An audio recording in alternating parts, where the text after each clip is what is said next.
Legislature is back in session. We left off prior to the recess with Senator Tom Atta, who's proffering an amendment or amendments. Senator Atta, you're back in session. Vice Speaker, you're recognized. Thank you very much, Madam Speaker. And if we can... Back in session. Vice Speaker, you're recognized. Madam Speaker, on page 2, line 13,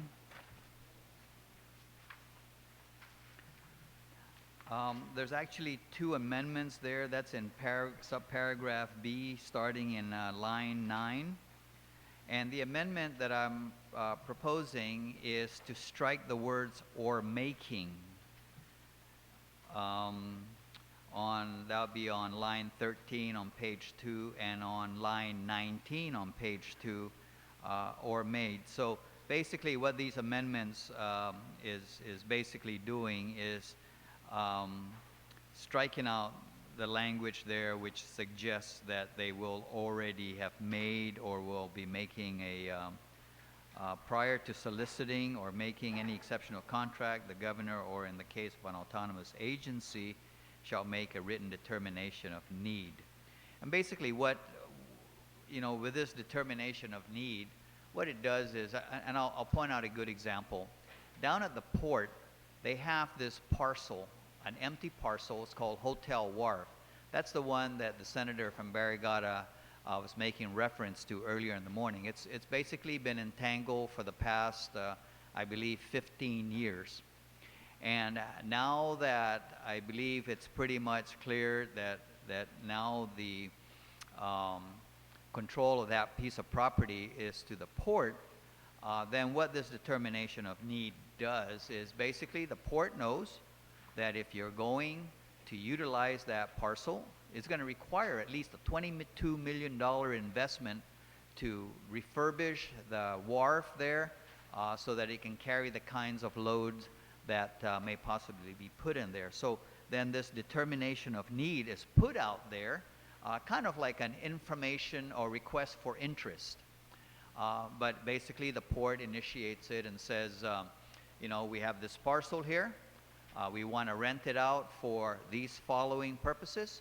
And, and then so then anybody who reads this and they think they want to participate in the development, then they respond to this determination of need. But it really, at this point, they're just soliciting and not in the process of making any contracts with anyone because they don't know yet who may have interest. So basically then the 2 amendments on line 13 and line 19 is really just a cleanup to make it clear that we're still in that solicitation stage.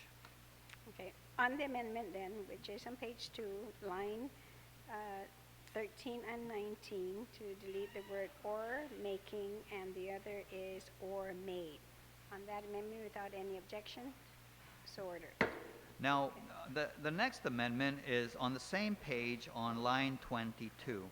And what the bill calls for is that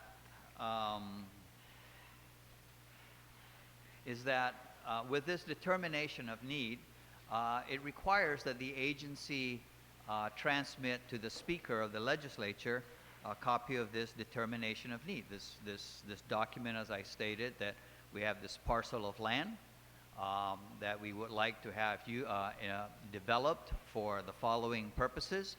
But what we're saying here is that prior to transmitting a determination of need to the Speaker, then really the agency should have published a notice of solicitation. So again, this is really more of a housekeeping. Otherwise, without that, it kind of, one could misread it that they will transmit the determination of need to the Speaker, and then the Speaker has to publish this notice, public notice of this determination of need. So it's just changing the word subsequent to prior. So prior to sending it down here, the public notice would have been issued. It's on page 2. Page 2, line 22. 22. So to delete the word subsequent and replace with prior, and then motion without any objection, so ordered. Senator, though, can you please clarify where you're saying originally that, where you said a notice of solicitation, are you adding that an agency shall have had already done a notice of solicitation? Correct. Or? Correct. Okay, so that's the new language then that's to be added on to that, Well, just changing the word subsequent to prior. to changing it to prior. So prior Okay, to sending so- it down here, a notice of solicitation shall be published as provided. Published, of course, by the Okay, agency. so to make it clear then that it is going to be the agency who would publish this notice of solicitation, that it is not the speaker. Correct. Okay, thank you then. So that is clear, so that passes. So your next amendment? The next amendment, Madam Speaker, is again on line 2.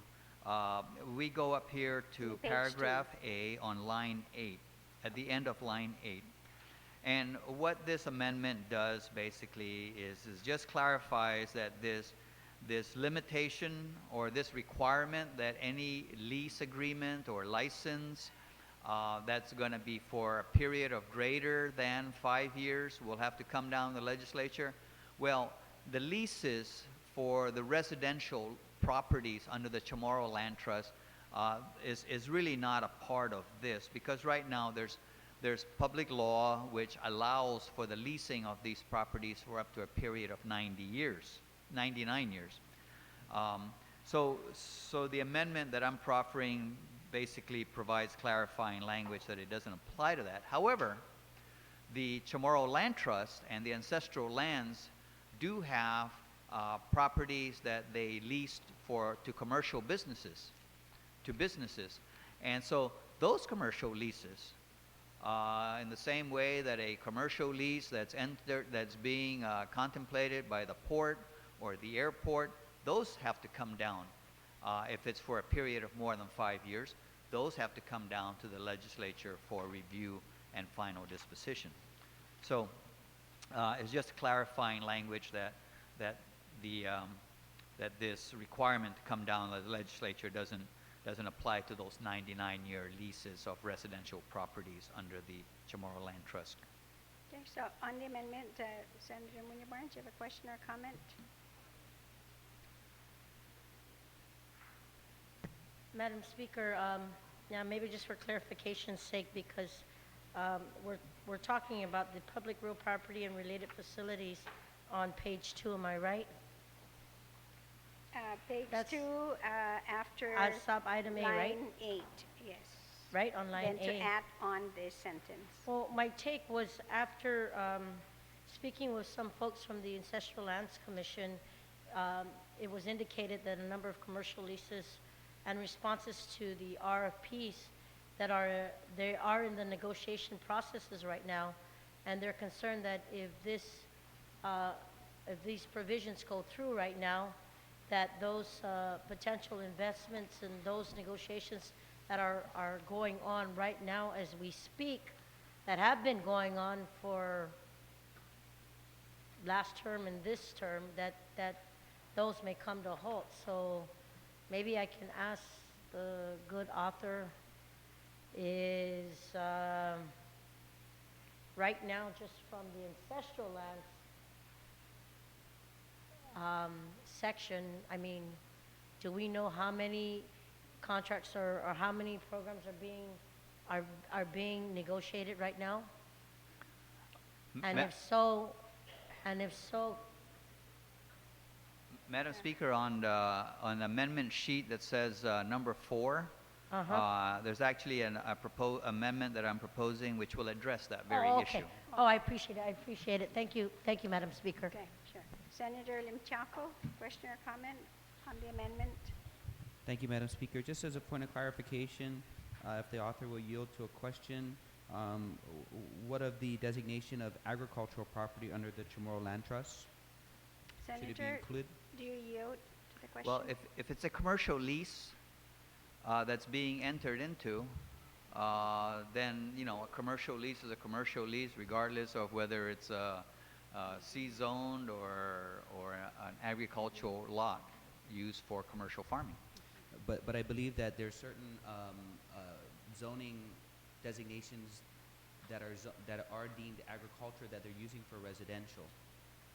It may not be a commercial lease, but I'm just wondering whether or not you would want to include that in there or not. Because it's just specific to residential. Maybe, actually then, maybe to address your concern, maybe the amendment should read, this limitation shall not apply to the leasing of residential leases.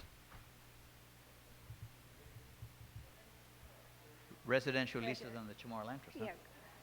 Okay, we're going to take a brief recess.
Senators back in session.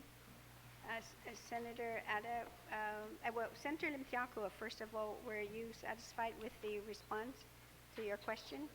Well, Madam Speaker, You would- we're going to make an amendment to the Okay, then. amendment. All right, so I'll bring it back then to you, Senator. Yes, Madam Speaker, I think to address the gentleman's concern then, I would like to make an amendment to the amendment such that it reads, this limitation shall not apply to residential or agricultural leasing under the Chamorro Land Trust.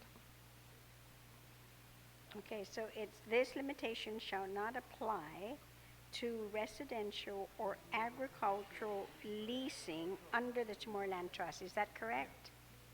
Leases.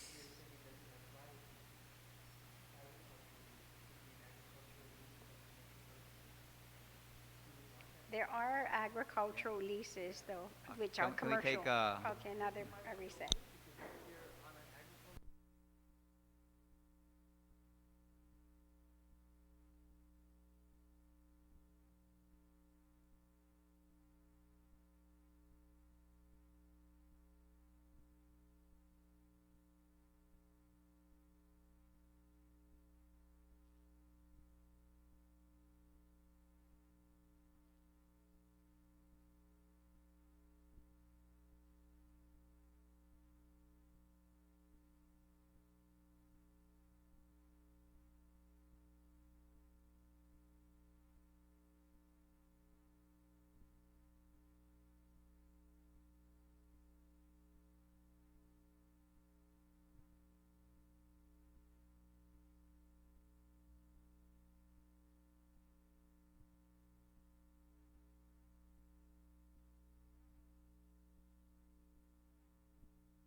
Madam Senator Speaker, Ada, you're recognized again. thank you. I would like to go ahead and withdraw my amendment. Okay, on that motion without objection, so ordered. Okay. And you have another? Well, I would like to then offer a new amendment for, to add the following sentence at the end of line 8 on page 2 to read, "This limitation shall not apply to residential and agricultural leases to beneficiaries under the Chamorro Land Trust." Okay, on the amendment, does everyone understand the amendment? This limitation shall not apply to residential or agricultural leases under, right, under trust beneficiaries? No? That's fine as it is, agricultural, residential or agricultural leases under the Chamorro Land Trust, period.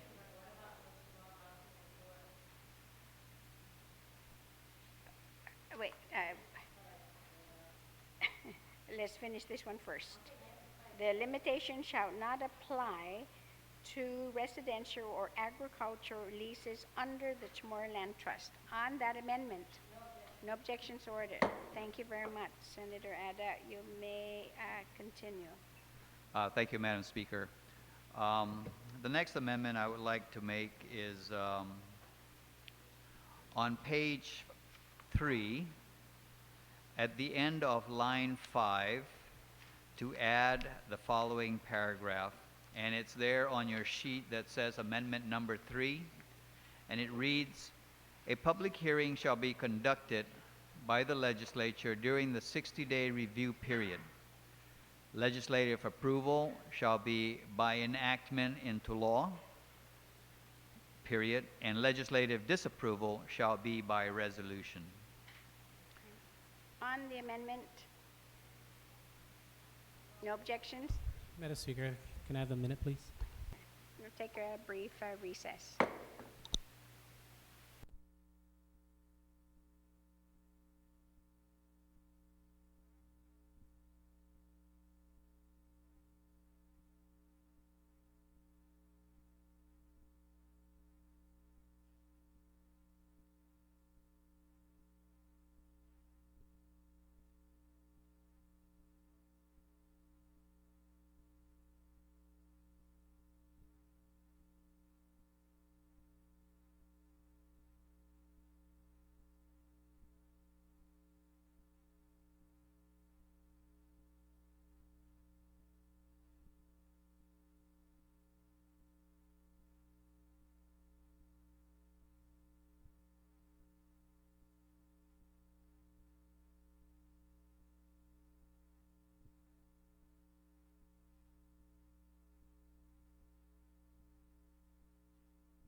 is back in session on the Senator Ada's number 3 amendment.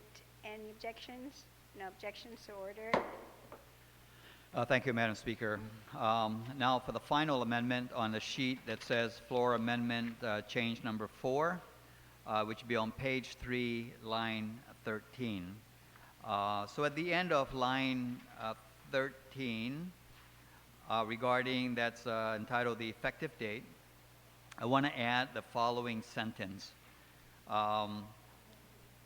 It reads, this act shall become effective upon enactment, comma, and, or maybe I should say but, and shall not affect transactions that are currently in discussion pursuant to the issuance of an officially published invitation for bid or request for proposal. So what this particular amendment contemplates is that the agency has already issued an RFP or an invitation for bid. And now they are in the process, you've got respondents out there who are putting together their responses, and when they submit those, they should be able to proceed without any kinds of requirement for those leases to come down to the legislature. That would be almost a before the fact sort of discussions. Okay, on the amendment? No objections, so ordered. Senator Ada, would that complete all of your amendments? That's the extent of my amendments, Madam Speaker, but I don't know if any other members want. I do. I have 2 more on my list to speak on the main motion. Okay. Okay. But I'll still make call you closing back to remarks. close, yes. Thank you. So on the main motion, I have Senator Yamashita and the Vice Speaker, unless you change your mind, Mr. Vice Speaker. But Senator Yamashita, you're recognized. Thank you very much, Madam Speaker, for giving me the opportunity to speak on Bill number 69-32. Madam Speaker, as well, throughout the public hearing and after, and then throughout this morning, throughout our little break there, many of us have been receiving many messages, having small meetings with lots of concerns being represented. And essentially, it seems to me that the concern is, how would a business want, essentially, is the landscape to do business on our island? If we are to limit contract terms to 5 years, then a business may hesitate to invest in our island. And that's really, I think, the main type of messaging that I have been receiving. And certainly during the break, I had the opportunity to speak with the main author of this measure. And what I read and what I continue to see in front of me is that really, Madam Speaker, this is an effort to say that throughout the business of government, in the procurement of making land transactions, commercial leases, and the deals, that what the Guam Legislature is proffering is that we want to be a part of all these conversations, and that we want to make sure that the return of investment is the best needs of our families, the growing populations, that it reflects the vision that policy has for the livelihood of our island. And so that you have a 5-year limit to do that.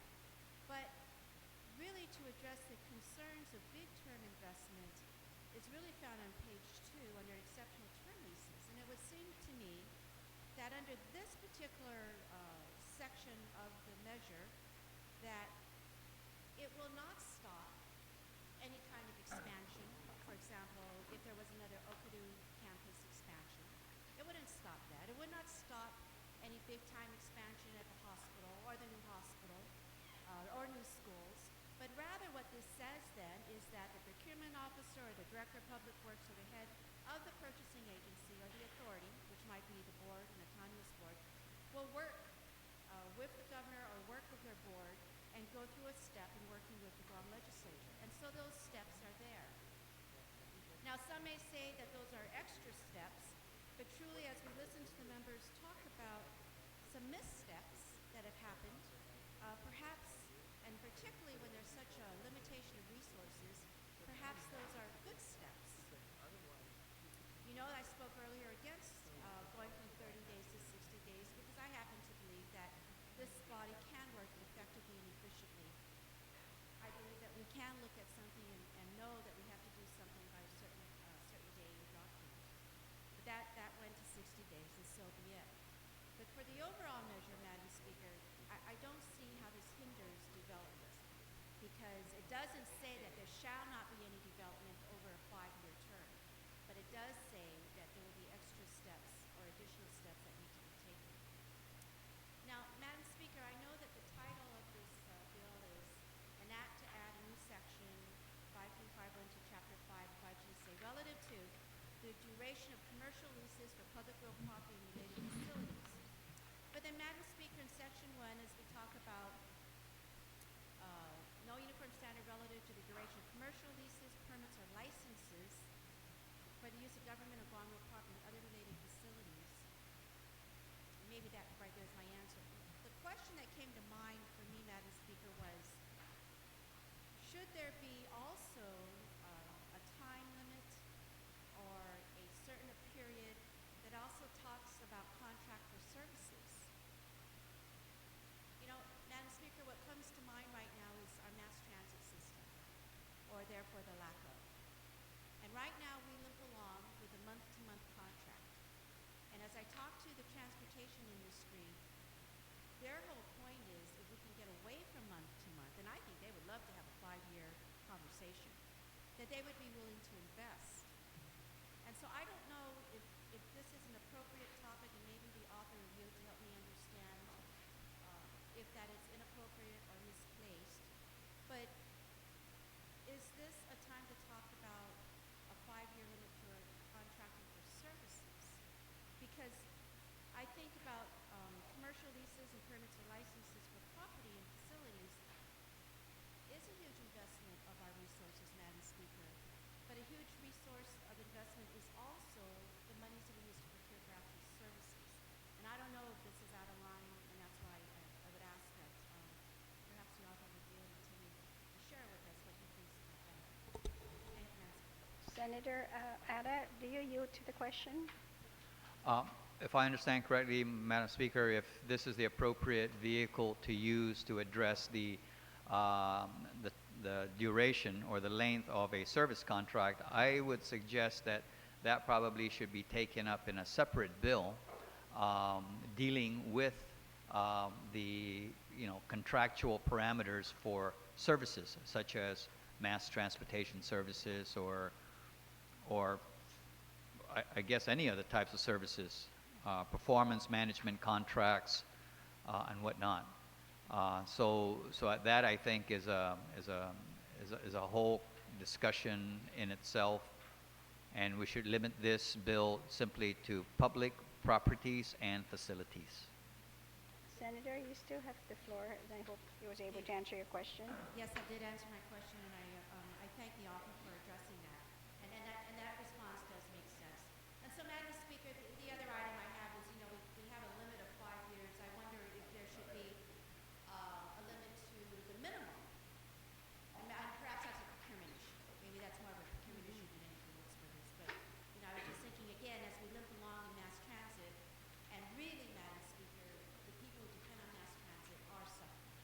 There is no doubt in my mind that they are suffering. And as we have been writing to the Attorney General's office to get 3 opinions kicked out so that we can move forward in that, I would hope that that happens very soon. Thank you very much, Madam Speaker. You're welcome, Senator. On the main motion, I have the Vice Speaker. Thank you very much, Madam Speaker. First, I'd like to thank the author for asking me and giving me the honor of being a co-sponsor of this piece of legislation. As many of you know, over the last several years, I have been quite vocal about the lease of certain pieces of government property, especially at the airport, where one of the earlier speakers this morning from Magana Heights made mention of the day may be coming that we may find that there be 90-year leases. And, well, I hate to be the bearer of bad news, but that time has come and passed, actually. At the airport, we have some leases that are up to 40 and 60 years. And none of those leases came through this legislature for its approval. Many of those leases had absolutely giveaway provisions.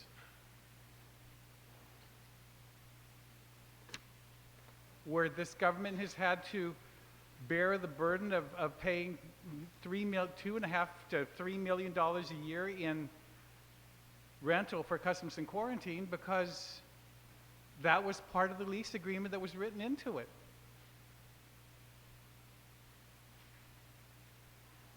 That was the reason why when the good author came to me, I was more than willing to sign as fast as I possibly could onto this bill, because it is something that I have been wanting for a long time for this legislature, as the retiring speaker said, to participate in the deliberation and the final determination of whether or not certain real property of the government should be alienated for anywhere from 5 to 60 to 90 years, as one of the speakers this morning mentioned.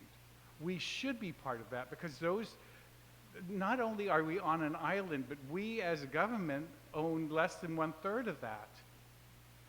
And alienating it for extended periods will affect us, especially when all of a sudden they take on the mantle of bond indentures and FAA rulings that say that we can't possibly touch any of the money that they're receiving, and that they can take their salaries, as one senator pointed out, a half a dozen of their top management people are making as much as the combined 15 members of this legislature, because of the fact that they have benefited themselves and their agencies. And I know that many of you haven't been happy with my play on words, but when we gave them and made them autonomous agencies, we didn't want them to be optimists. And they have become that. And I don't understand the concern about whether or not we as a legislature would be willing to assist and actually expedite the development of property that belongs to the government if it is a good investment. I wasn't here in the 90s, but 4 years ago I remember meeting a very brilliant young couple that came into my office to lobby me for for a lease that was being considered by the Port Authority of Guam. They made a very compelling argument as to the reason for an extended lease agreement. Their presentations to us were so compelling, Madam Speaker, that we gave them more than the 20 years that they asked, and we gave them 30. The statement made by one of the speakers this morning about the fact that the executive vets everything before it comes over here is dispelled by that very same example. Though we as a legislature tried very hard to expedite that lease to get through, the executive branch did not vet that properly, and now that $20 million investment is wasting away because the executive agency did not do its due diligence to make sure that where they placed the way that operation was to be handled had clearance from other lessees in the area. But this legislature moved with almost glacial speed. And we gratuitously granted even more time than was asked for. So to say that we're going to jump in the way of and impede progress and the economy and have our people starve to death because they're unemployed is disingenuous.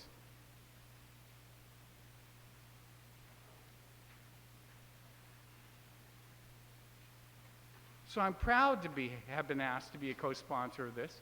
And I ask my fellow colleagues, please stop and look at the history of this legislature in the last few years. How well we managed to move a lease through here. And it's not something that people are not knowledgeable about. We have personal knowledge about that lease.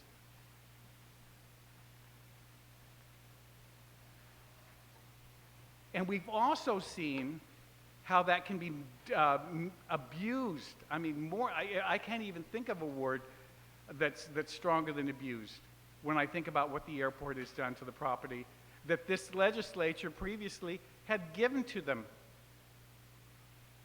A previous legislature had given ancestral lands to the airport to try to assist it, and they turned around, and I'll use a bleep, because they really turned in and did us in with the leases that they managed to negotiate. They have like 5 amendments to each one of those 3 leases. None of them were cleared by this legislature. Amendments that went from 25 years to 30 to 40 to 60.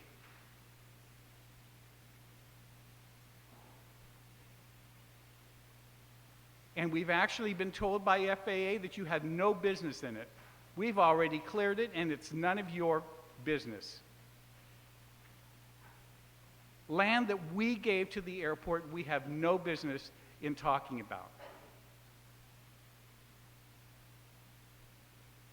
We have got to make sure that from this day forward, and with the amendment that was proffered by the main author, we're not going to address any of the negotiations and the leases that are being negotiated that have already had IFBs and RFBs that have been published. But we've got to take hold of this government. It's running amok, and we've got to grab hold and make sure that we protect it so that those of you that have children and grandchildren will have something that's left in their government. Fortunately or unfortunately, I don't have any. But it's your children and their children and their grandchildren that are not going to have anything left because we have managed to lease it out and not have anything in return, where we're actually paying to sublet from property that we leased out at multiples of the amount that we're currently receiving in the lease agreement. I can't believe that we'd be so stupid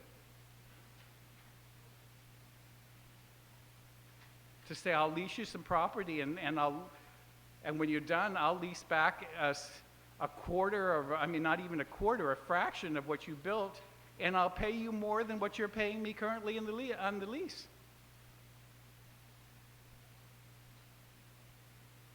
Madam Speaker, this legislation is absolutely necessary. Absolutely necessary as soon as possible for us to gain control of this government.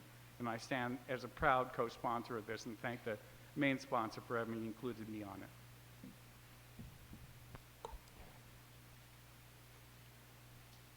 On the main motion, Senator Frank Huggan, you're recognized. This is Masi, Madam Speaker. Madam Speaker, I'll make this fairly brief. But you know, when I first came into the legislature many, many years ago, apparently I'm under the impression that at that point in time, that there was a restriction on anything in excess of 5 years, whether it be lease of government facilities or lease of real estate. And any of those provisions or contracts by agencies at that time had to come before the legislative body for consideration. I've seen it go from that format to perhaps where it is today, where it's a little bit more open in terms of allowing the agencies that flexibility. And I think that by virtue of looking at the limited resources that our government has and making sure that it's the best use is applied, I would prefer that in fact these aspects, anything in excess of 5 years, come back to this legislative body for review. And keep in mind, Madam Speaker, that the provision as it exists allows it to be reviewed by members of this body who are elected at large by the entire island community, and we all have that obligation to our people and to our constituents. But also, it allows for an automatic approval process that within a restricted timeline, whether it be 60 days, in this case now that it's been amended, that certainly that contract for an extended lease beyond 5 years would be approved. And I think it's only right, especially in light of the requirement for a public hearing and allowing the public and the community to be able to provide some comments on any of these provisions. And you know, Madam Speaker, when something may be in question in terms of a contract, it would require 8 members of this body to turn that contract back and inform or instruct that particular agency to go back and revisit the aspects of the contract that perhaps may be in question, whether it be the term, whether it be the commitment, financial commitment, regardless as to what provisions, at least it provides for that checks and balances. And I look at it and I say, from that perspective, that's an additional safeguard. It would come before this August body to be able to review it and either allow it to go through the process, either the 60 days or that timeline, like I shared a little earlier, could be confined, where in fact, if it's time sensitive, then I have every confidence that the members of this body, whether it be the members today or the members 5 years or 10 years from now, would be able to act accordingly. But with one thing in mind, and that is, what is this proposal that would invest in the use of this facility or invest in the use of this real estate property in excess of 5 years in the best interest of the people of Guam? Having that extra safeguard or that extra review by this body, not by another board, not by another commission, not by any other entity, by the members of this body, I think it just provides, to me, the people of Guam, that additional assurance that their representatives in this body are looking out for their best interests. So I certainly ask and encourage our colleagues to consider, with the amendments that have been made, to support this measure, because I feel that it certainly would be in the best interest of the people of Guam. Thank you very much, Madam Speaker. You're welcome. On the motion, Senator Respicio. Thank you very much, Madam Speaker. Madam Speaker, before we hear the closing comments from the main speaker, I also want to rise as a co-sponsor of this bill to say, you know, as an observation, we kind of lost sight of what this bill is actually doing. The current law in the case of the Port Authority of Guam, requires legislative approval for anything beyond 5 years.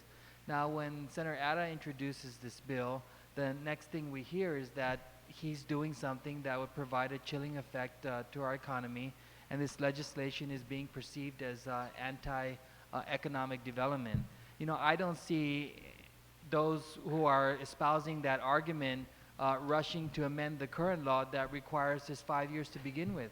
If you feel very strongly that the legislature has no role in reviewing these leases, then do your work. Madam Speaker, I ask those colleagues of ours to do their work and introduce legislation to amend the current law. I believe that what this bill is doing is the complete opposite of what the opposition is saying. This bill is friendly to the idea of growing our economy. This bill facilitates those kinds of economic developments simply because of the default to approval. In the current law, if we get some lease request from an agency for public facility for 5 years or longer, if we get that request to the legislature, there's no telling or no guarantee that the legislature would act within a certain time frame. And now with this bill, if it passes and becomes law, hopefully it's very clear that if the legislature does not approve or does not take action within 60 days, then it's deemed approved. What's so wrong about that? I know we spent almost the whole morning arguing how the legislature has to be active in this process and has to approve, and if we don't review it within 60 days, then it's deemed rejected unless otherwise approved. Now, that effort didn't pass, so the original intent of the bill remains intact. And our original intent from the very beginning, Madam Speaker, was to make it very clear that any leases of government property or government public facilities that are 5 years or longer, that there's a consistent one standard across the board, that it be subject to legislative approval. And as I said from the very beginning, the author's approach to this idea was extremely reasonable, where he required the default to approval. And what did the acting administrator of GITA say? Oh, the fact that you're doing a default to approval, it shows that you're admitting as a legislature that you don't have the capacity to review these leases in the first place. Again, if we want information to go out to the public, we call it transparency. We are being absolutely transparent because the people have a right to know. But if it's the information that we want to hide from the public, we call it bureaucracy. And I'm just perplexed, Madam Speaker, that you have an effort here that actually facilitates these long-term leases, if that's the desire of the agency and desire of the legislature, to put a time frame that we have to act within 60 days if that lease is really counter to the public interest. And as I said, also my biggest concern is without this extra layer of transparency, you can have GITA moving forward a commercial lease for 99 years, $1 a year, giving a qualifying certificate, giving all these tax breaks and doing whatever's necessary to facilitate the permitting process, probably circumventing some of the environmental requirements, all in the interest of growing our economy, creating private sector jobs, and this being really, really good for our community. Well, if those initiatives are really, really good for our community, then there should be no problem with the Bill 69-32. And so I'm hoping, Madam Speaker, that as the Vice Speaker eloquently stated, that we just kind of stop and reflect to see exactly what is it we're trying to do with this bill, and casting aspersions that this bill is going to put a damper on any kind of foreign investment to the island. Just the opposite, just the opposite. Think about it, colleagues. Think about it, Madam Speaker. If you are a developer and you have an interest and you responded to an invitation for bid, or you responded to a request for proposal, and you're aware, because the law says that anything over 5 years is subject to legislative approval, if you're aware of those statutory requirements, and then you're also aware that once the agency takes action and forwards those things to the legislature, that there's a 60-day clock, and if nothing happens within 60 days, then it's approved. So as a developer or someone who has a private interest in these public lands or these public facilities, you're going to welcome this kind of legislation, because under the current schematic right now, Madam Speaker, there's no timeline for the legislature to act once those agencies submit those things to the legislature. And so if some of us are very hard-pressed and thinks that this bill has a chilling effect on the economy and that it's not good for sending a message that Guam is a friendly place to have these kinds of economic activities, then I proffer that they also move forward and repeal the law, the very law as it stands today that requires that 5-year requirement. And so I'm hoping that the discussion that we had this morning and the amendments that were moved by the sponsor of the bill demonstrate his willingness and our collective willingness as a legislature to want to recognize some of the things that could be done by way of some economic opportunities, but the things that must not be done by way of thoroughly vetting these things through the legislative process, where the people have an opportunity to see exactly what is it these deals are proposing, and how is it these deals would have an overall benefit to our entire island community. And so thank you for the opportunity to allow me to once again express my support for the bill and to convey to this body that this bill is not going to be provide that chilling effect that they're trying to put a spin on. And so I thank you, Madam Speaker. You're welcome. Is there anyone else who would like to speak? Then I'm going to ask the author then to close. Senator Tom Ada. Thank you, Madam Speaker, and I want to thank my colleagues for rising to speak on the bill, for or against, or just to express their concerns. I just want to make 4 points. First of all, I just want to kind of lay the groundwork for what prompted this bill. It's interesting and it's almost ironic that the very agency, GIDA, that came down and testified against the bill was actually the very agency that executed a number of the contracts down at the port decades ago, which if you take a look at it, really are about probably the worst example of an unbalanced contract. It was very friendly to the entity that was leasing the property. Take, for example, there was a contract there to lease waterfront space. And the terms were certainly very favorable to the lessee. But then it came to a point where the lessee decided, okay, I've had enough of this, I want to move on. And in the agreement was a provision that says that that lessee could actually sublet that contract to another entity without even as much as an acknowledgement or letting the port know that they're going to sublet it. And so all the port could do was stand on the sidelines and watch this subletting of the contract, and the port wasn't even able to correct some of the shortcomings of that contract. And those are the sort of things that I believe, certainly the more we look at things, we look at it from different perspectives, and we could probably catch those things.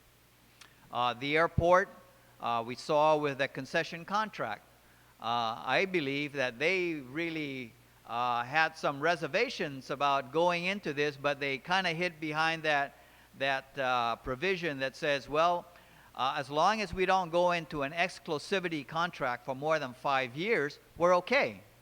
So what they did then was they put out a bid, an RFP, to lease out 25,000, all of the retail space, 25,000 square feet, to an interested vendor. And as an incentive, for the first 5 years, that vendor will have exclusivity on the various products that it could sell.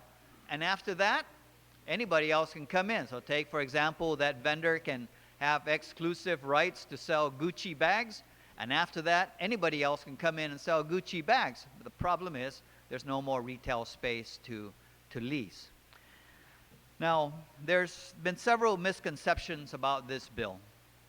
One is that it limits the leasing of public real estate or facility to no more than 5 years.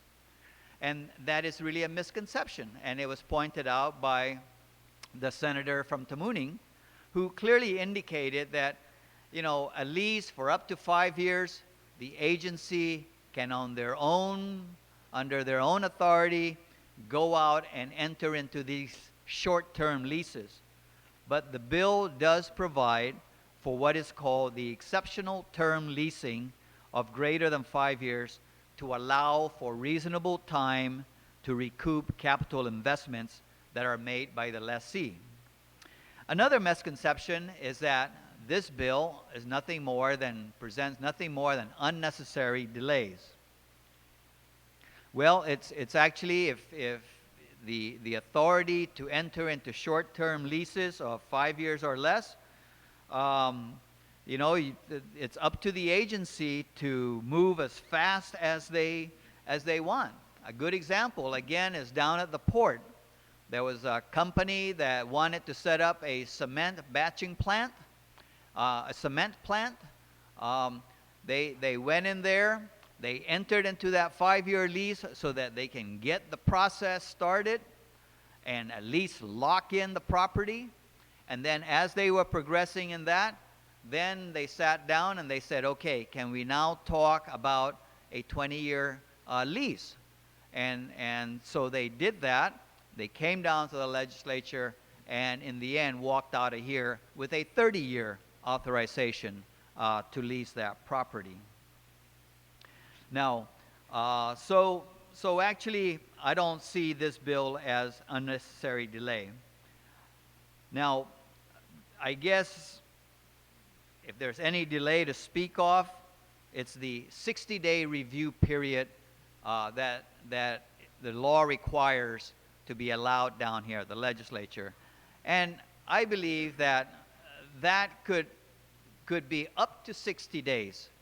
But if, in fact, the agencies are working closely with their oversight chair and are keeping them abreast of what is going on, and as soon as that document is submitted to the legislature for its review, then you would have an oversight chair who is very much on top of things and can help expedite and move that through the process. But if the agencies continue to look at the legislature as just a pain in the neck to them and, you know, kind of like do their thing, drop off the document at the front doorsteps and then get out of here as soon as they can, sure, it's not going to happen as fast as if they were working as collaboratively. What the bill does, of course, is it does require certain efforts to ensure that we achieve transparency. One, it requires that if there's a public property or public facility that the agency wants to lease out on a long-term basis, it has to publish a determination of need. Take, for example, again, there's available down there that hotel wharf down at the port. And the port wants to develop that. So it should issue a public notice basically saying we have this parcel that's available. Here's going to be the requirements. And then see what kind of interest you get. Then there's the notice to the speaker. Once this determination of need is issued, basically if they issue out a request for interest, then by giving that notice to the legislature, then the members of this body basically become alerted to the fact that, okay, we got this transaction that's coming down the pike, and everybody really should be kind of staying abreast of it and be aware so that you don't get caught by surprise. And then finally, there's a requirement for a public hearing. And it's simply to come down here. It's been done, again, using as an example, that cement company down the port. They came down here. They laid out, here's what we want to do. Here's how much we've invested already. And here's the benefits to the island. But we need a minimum of 20 years to make this plan viable. That's all it takes.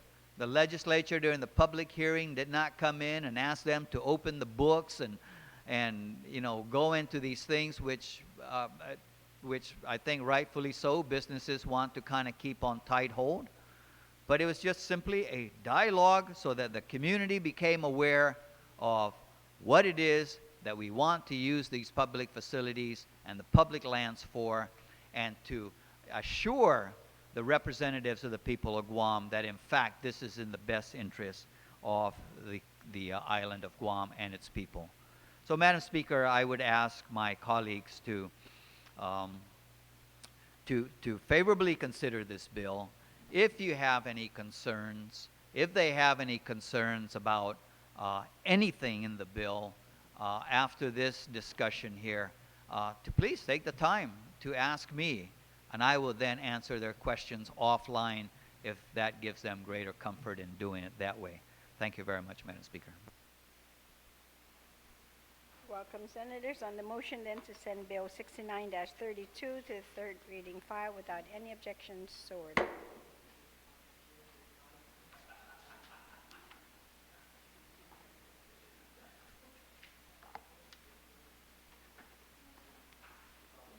Bill 59-32, recognize the author, Speaker Pangilinan.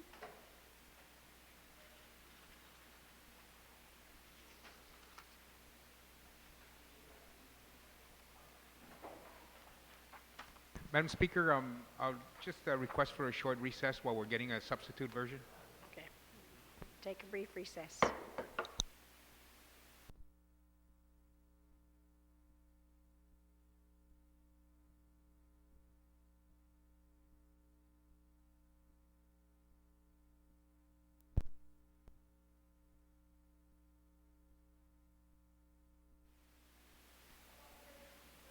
The legislature is back in session. While we wait then for 59, we'll go ahead and proceed to a resolution. Resolution number 42-32, and Senator Yamashita, you're recognized. Yes. Thank you very much, Madam Speaker. I ask that resolution number 42-32 be put in the third reading file, and I ask to be able to speak to it. Yes, Senator, you may proceed. Thank you very much, Madam Speaker. Madam Speaker, resolution 42-32 is relative to supporting House Resolution 91 introduced by Congresswoman Donna Christensen, Congresswoman Madeline Zebra-Dalio, and Congressman Paloma Varga to extend the Supplemental Security Income Benefits Program to Guam, the United States Virgin Islands, and American Samoa, and extending Dunkalunusuzuaswasi to the representatives for advocating for their people with disabilities. Madam Speaker, certainly this is an issue that has been in front of us for many, many years. During the public hearing, Speaker Ben shared how for 10 years we've been trying to get this addressed for our people. And Madam Speaker, as we opened up our session today with a moment of silence for Sergeant Eugene Uggan and Corporal Dwayne Flores, it really brought to light to me how, because our soldiers provide the ultimate sacrifice, and because we are a part of America, the greatest nation, we are given the opportunity to stand and deliberate and talk about the kinds of opportunities that we need for all people to realize their potential. Madam Speaker, I think it's...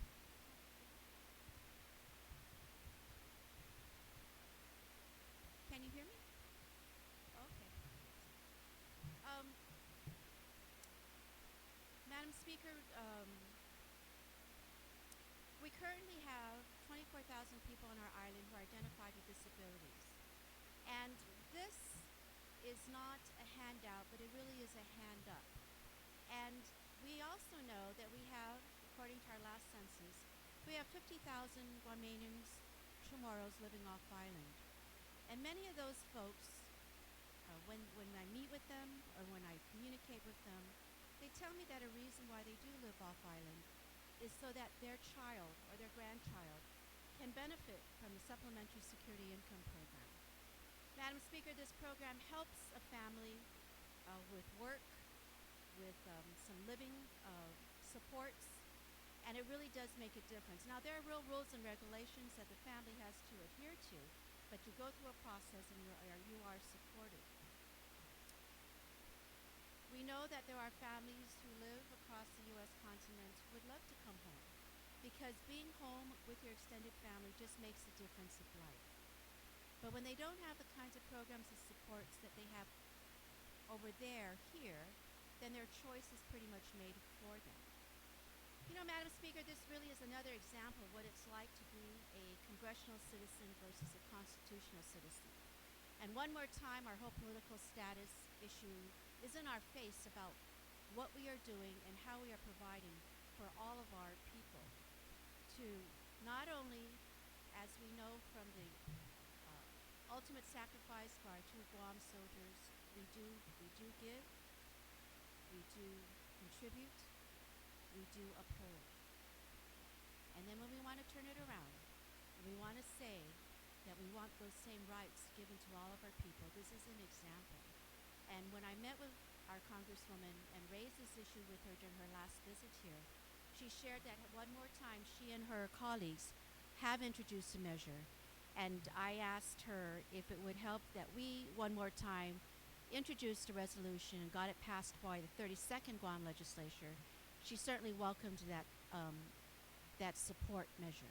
So, Madam Speaker, I asked our colleagues to consider it. This is a statement saying that all of our families should be given the same kind of supports regardless of where they live, because we know that if we lived in Hawaii or even in CNMI, our families with disabilities or of a certain age could take advantage of this program. So this simply is a statement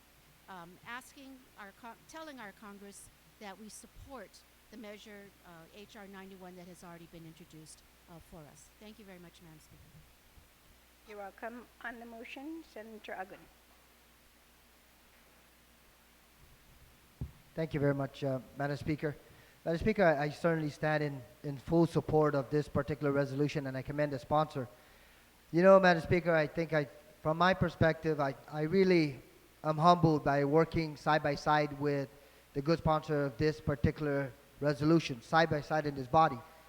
Because just in the last 4 months, I've had a wonderful opportunity to participate in not only veteran issues, but other legislative matters and public hearings, and to look at how passionate she continues to be on a daily basis, not only as it applies to veterans, but really on trying to improve upon the services available for our people with disabilities, certainly speaks very highly about her genuineness to ultimately address this. But you know, I stand here, Madam Speaker, because I think that there's, to some extent, an injustice that is being extended to the people of Guam here as it applies to the Social Security benefits, Social Security income benefits as purported by this resolution. Just to our north, CNMI residents can avail themselves of some of the benefits in terms of receiving, like the sponsor mentioned, a hand up. Not a handout, but a hand up in terms of getting some additional access to programs out there as well as funding. But the one thing that really catches me, Madam Speaker, when I look at this resolution is on the second page, one of the whereases, which reads, whereas many Guamanian families relocate to CNMI or to the continental United States to receive SSI benefits, and granting of the extension on home islands will allow families the opportunity to stay in familiar surroundings rather than relocating. Really, that's one of the implications. That's one of the direct impact that not having SSI benefits extended to the people and the residents of Guam has on our people. I know of one individual that's presently working in this body, in this legislature, Madam Speaker, who many years ago, because he had experienced a severe disability, had relocated to the mainland. And after remaining there for about a good 5 years and taking advantage of the SSI benefits, he decided to come back home because this was his home, or this is his home. And I look at it from that perspective, Madam Speaker, our people want to remain home.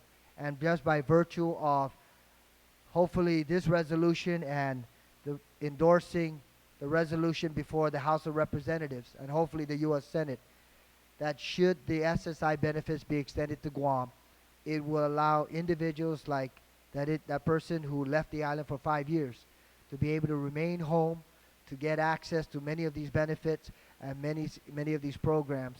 And I really like the word to get a hand up so that it can help them become self-sufficient and ultimately provide for their own livelihood and their requirements. So, Madam Speaker, I stand in full support of this resolution, and I commend the sponsor for continuing to push hard and advocate for our people with disabilities.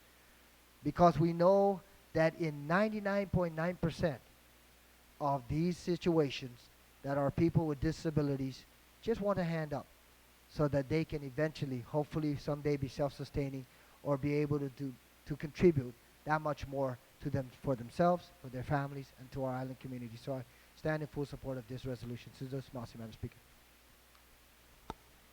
You're welcome. On the motion, Vice Speaker, you recognize. Thank you very much, Madam Speaker. Madam Speaker, I too rise in full support of this resolution. When I had the honor of being the director of the Governor's Washington Liaison Office 30 years ago, I tried working on this, and it was there even when your father was there 40 years ago. We've been trying to do this. I'm hoping that the U.S. Congress will finally recognize it. And the retiring speaker brought up a real interesting point about that paragraph in the resolution that talks about Guamanians moving to Saipan, to CNMI or to the mainland to get SSI assistance, and talking about the gentleman that moved back to Guam And the one thing that hasn't been talked about, Madam Speaker, the many CNMI residents that have moved to Guam, I'm not sure, unless they're keeping their NMI addresses, they may have lost the ability to be able to collect their SSIs. And so it really is imperative that, the U.S. Congress address this because of the economic situation in the Northern Marianas. We've had numerous families moving to Guam, and many of them have been in need and continue to need the hands up, as the mover of this resolution so eloquently put it. And they may have lost that because of their move to Guam, and as a consequence have become an even greater burden to our community. And I really don't think that that was the intent.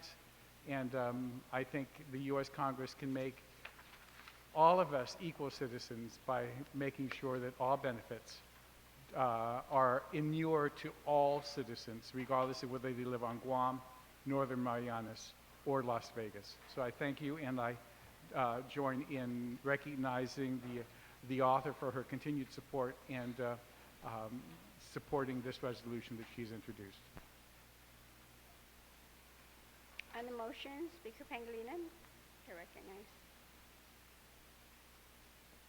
Thank you, and Sidusmasi, Madam Speaker.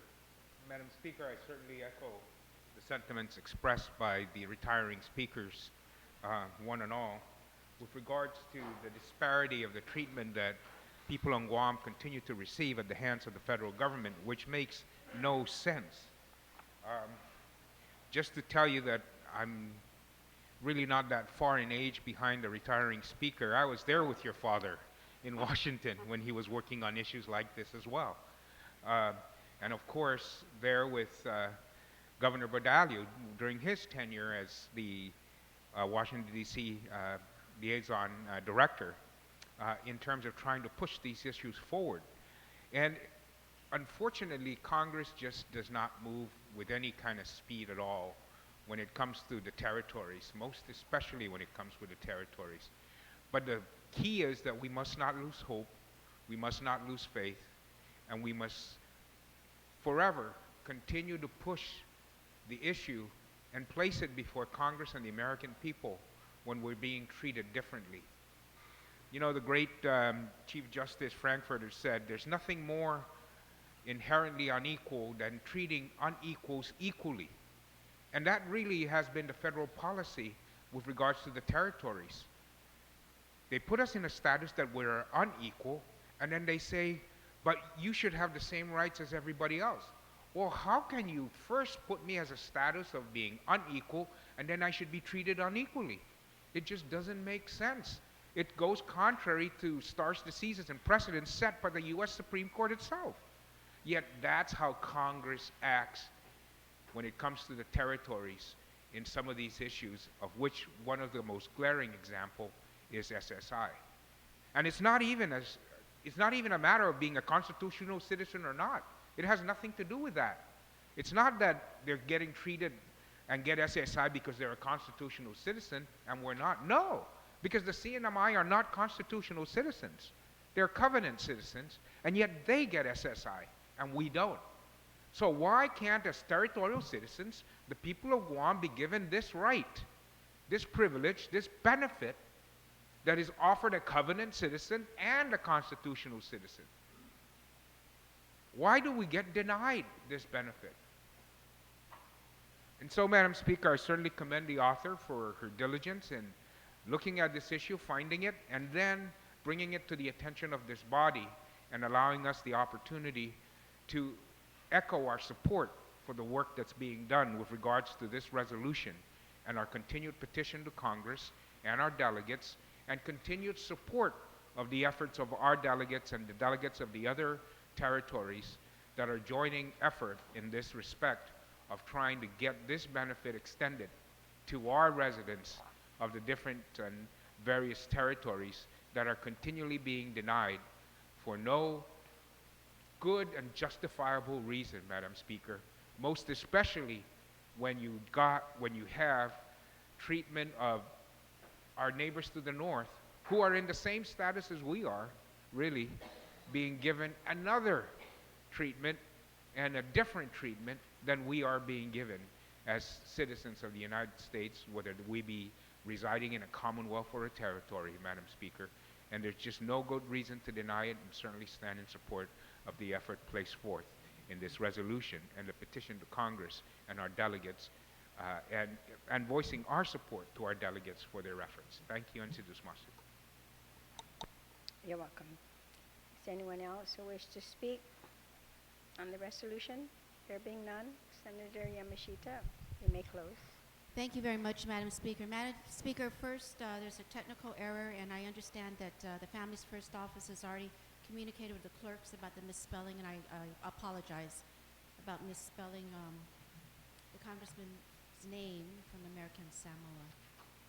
So thank you for taking care of that, Madam Clerk.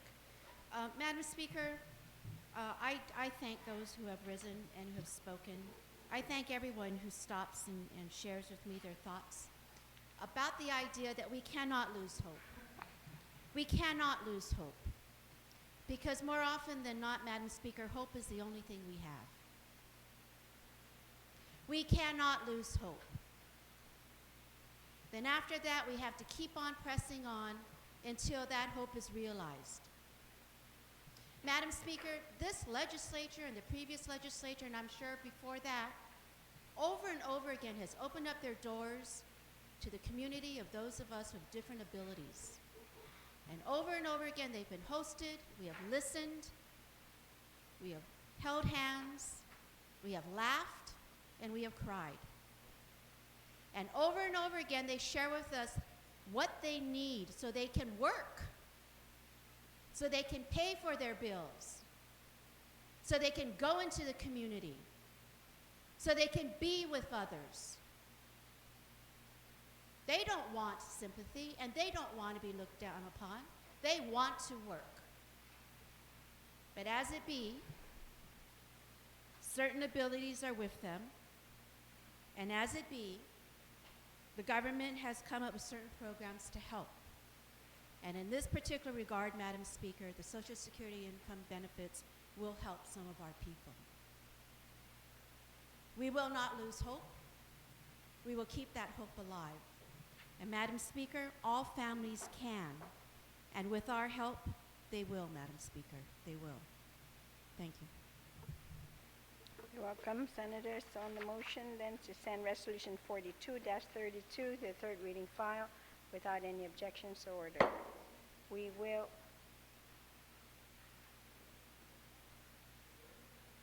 recess until tomorrow morning at 9.